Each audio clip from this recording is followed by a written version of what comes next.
emotional instability in the Bible. So I will give a Bible characters that experience mental health problems and their cause. Actually, sa Bible, in Deuteronomy chapter 28, verse 15, sabi dito, however, if you do not obey the Lord your God and do not carefully follow all of His commands and decrees I'm giving you today, all these curses will come to you or come on you and overtake you.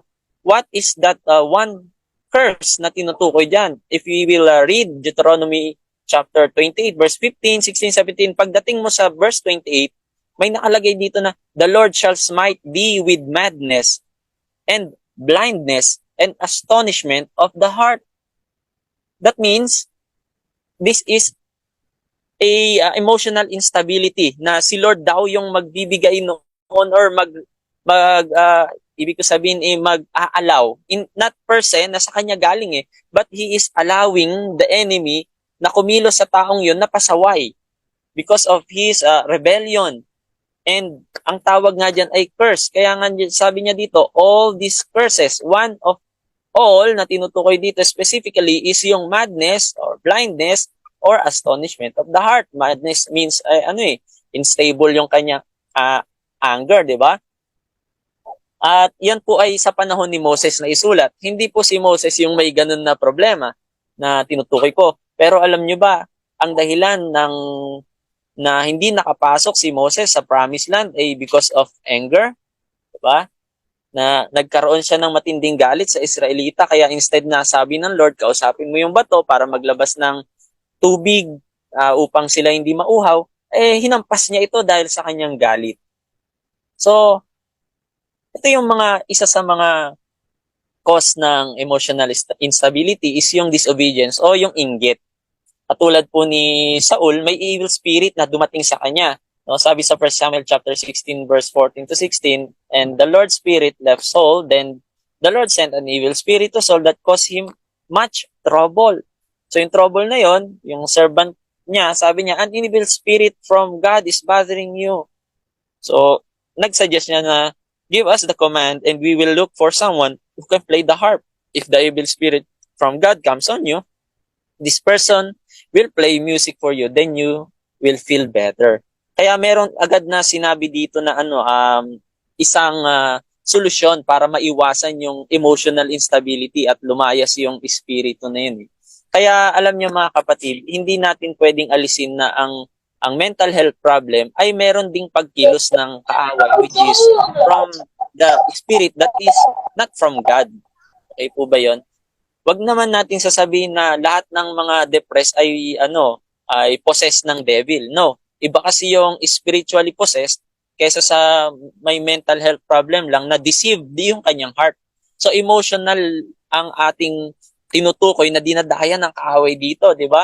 Hindi yung kanyang espiritu talaga. Pero itong si Saul talaga ay nagsama yung dalawa. Spiritual, which is parang na-possess din siya ng devil, and emotional din dahil meron siyang inggit at pag-aalala na inalis na sa kanya ng Lord yung authority ng paghahari sa kanya.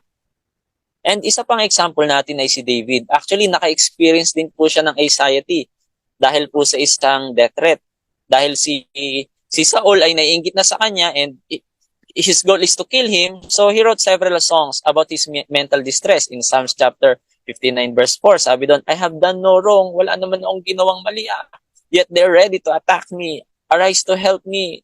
Look on my plight. Yun yung sabi niya kay Lord. No? Idinaan niya sa awit. And after the Amalekite destroy Siklag, ganun din yung nangyari sa kanya. David is overcome with sadness in 1 Samuel chapter 30 verse 6. Sabi doon, David was greatly distressed because the men were talking of stoning him. Gusto siyang patayin. So death threat ang isang dahilan kung bakit nagkaroon siya ng emotional instability.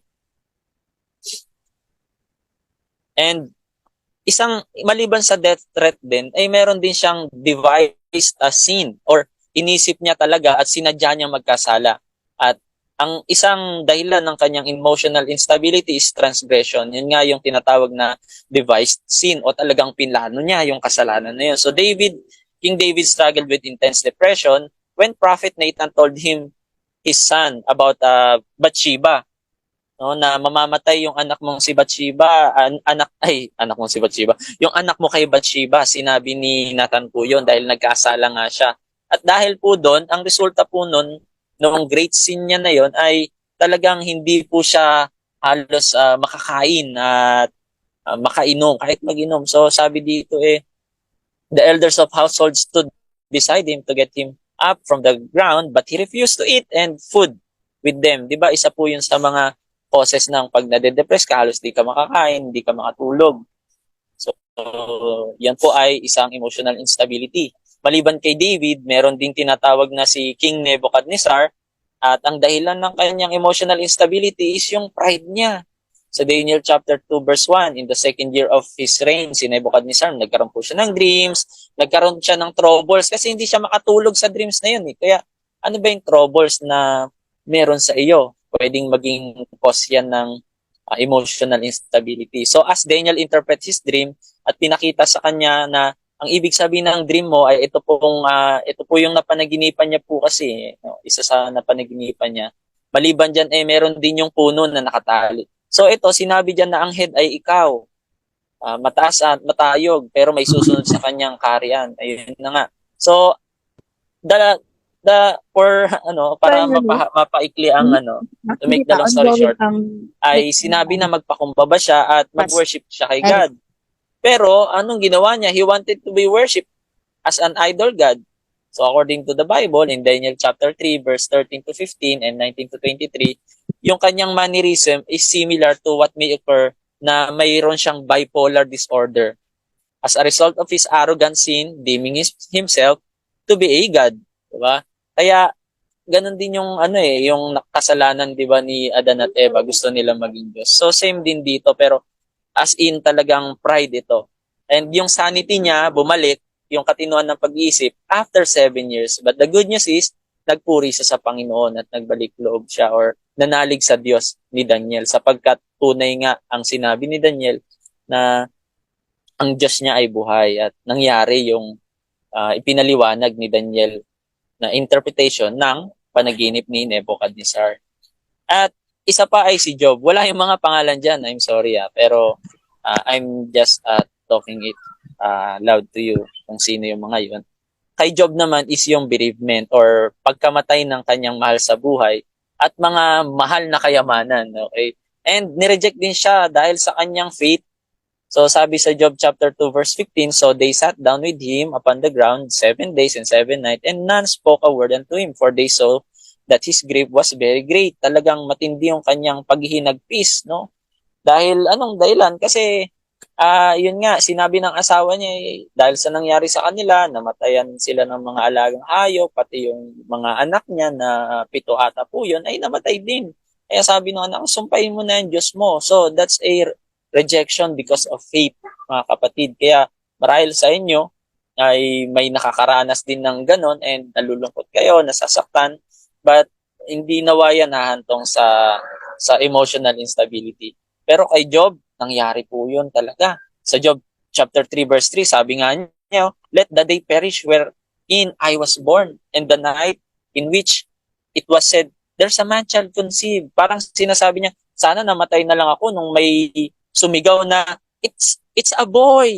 Yun yung context nito It's a boy, di ba? Nung may sumigaw na pinangalan, hallelujah, it's a boy. Pero sana, hindi na lang sana yun nangyari. At kung babasahin mo yung Job chapter 3, buong chapter, talagang parang isinumpa niya na ang sarili niya, bakit pa siya nabuhay. At isa pang cause ng emotional instability is fear or isolation. Tulad po ng ginawa ni Isaiah nung pagkatapos nilang naging close ni Lord at pinakita ni Lord yung kapangyarihan niya na nagpababa ng apoy. And dahil pinatay niya yung mga propeta ni Baal, pero itong si Jezebel ay galit na galit sa kanya, ipapapatay din siya. Kaya tumakbo siya sa kabundukan, natakot siya sa isang babae. So, na gustong siya ipatayin. And pagdating doon, naglakbay siya at nakakita ng isang kuweba, nagpahinga siya doon at sabi niya, Lord, all-powerful, I have always served you. Naglingkod ako sa iyo as well as I could. But the people of Israel have broken their agreement with you. He destroyed your altars, killed your prophets with sword. I am the only prophet left, and now they're trying to kill me too. Kaya parang actually ang sabi pa nga niya dito, hanggat maaari sana ay patayin mo na ako kung itutuloy natin yung kwento na yan. Ayoko nang mabuhay, patayin niyo na ako. So nasa point siya ng suicidal thought nung panahon na yon. But then, ang kagandahan ay nangusap sa kanya ang Panginoon sa magitan ng isang mahinang tinig in a little small voice. At isa pang cause ng emotional instability is yung too much expectation. Itong si John, alam naman natin yung kanya pong experience. Sabi nga niya sa Jonah chapter 4 verse 3, nung nangaral na siya doon, nakita niya nagsisi na yung mga tao, alam naman pala niya, sabi niya, alam ko naman Lord na hindi mo gagawin na puksain yung mga taong yun. Kaya nga nagtry siyang escape. Pero nung nangyari na naligtas sila, eto bigla niyang sinabi, just kill me now, Lord. I'd rather be dead than alive. If what I predicted will not happen, kung hindi lang yung pinipredict ko na, yun hindi rin mangyayari. So, ibig sabihin, ang isang pwedeng pagmulan ng biblical cause ng emotional instability is too much expectation. Kaya ngayon, tayong lahat, tignan natin sa life natin, Lord, saan ako dito? Ano yung problema sa akin? Meron ba akong too much expectation? Meron ba akong fear, isolation, bereavement, pride, transgression na sinasadya ko, may death threat sa akin, disobedience? O baka nagre-rebel din ako sa iyo? Yan yung mga pwedeng causes, mga kapatid, kung bakit sa Bible tayo nag-base kung bakit minsan meron tayong tinatawag na emotional instability. Kaya yung expectation natin sa ating sarili na itong pangarap ko sa buhay parang hindi nangyari, ay minsan may mga tao na nagpapakamatay tulad nung anak ni Miriam Santiago na syempre si Miriam Santiago ay isang prominenteng tao, sikat, napakatalino, na pumasa pa ang alam ko Harvard siya, graduate, di ba? Pero yung anak niya, hindi pumasa sa bar exam. Anong ginawa ng anak niya? Nagsulat siya and then nagpakamatay. Why? Because too much expectation sa sarili niya at natatakot siya sa expectation din ng kanyang kapwa. Kaya kailangan maging secure tayo, mga kapatid, at bibigyan ko kayo ng how to fight this emotional instability through faithing. No? Para maiwasan natin yung mga naranasan, or kung nararanasan man natin, ay malabanan natin ito. That's why fighting ang atin pong theme ngayon. Through faithing, sa magitan ng ating pananampalataya. At ngayon, para hindi na po magtagal, unang na tayo, there are 5 ways how to fight our emotional instability. Sinabi ko na sarili ko, kasi pati ako minsan ay may emotional instability din. At nagkaroon din ako ng mental health problem.